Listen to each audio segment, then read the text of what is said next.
Need to fix the Microsoft User Interface XAML internal module DLL? I'm Sophie Chen, a senior Windows support engineer, and I'll walk you through the professional restoration of this core file.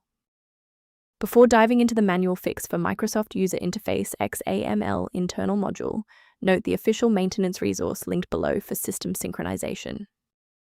This is the Microsoft User Interface XAML internal module, a critical internal engine library for the Windows UI, WinUI framework. It handles low-level XAML composition and localized input routing for modern Windows 11 system apps.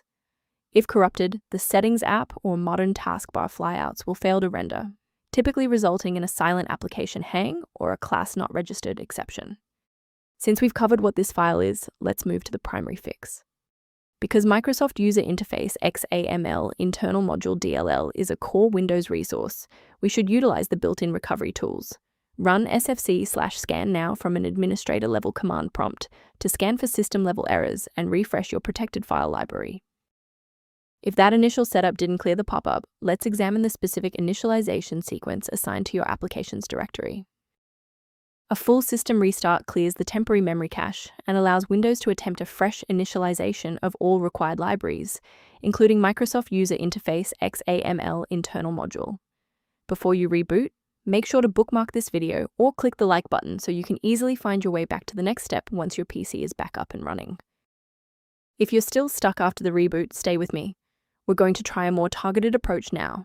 You can pause the video whenever you need to follow along. Since that library file is still unresponsive after the restart, we'll run a repair on the coding environment. First, go to Control Panel, then select Programs and Features.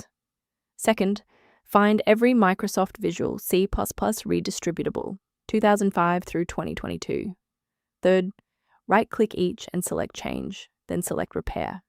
If that fails, download the latest all-in-one VC++ redistributable package from Microsoft's website.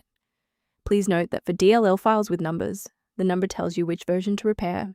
For example, 120 equals 2013. I want to share a quick best practice that will help you avoid security complications in the future. Keep in mind that Microsoft User Interface XAML internal module DLL must be properly synchronized with the Windows registry. Simply dragging and dropping a file rarely addresses the root cause of the initialization failure.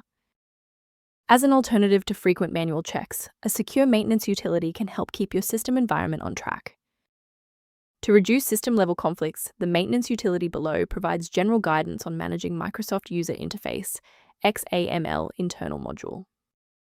If you've regained access to Microsoft User Interface XAML internal module thanks to this guide, a like and a subscription really helps us continue producing these verified technical fixes.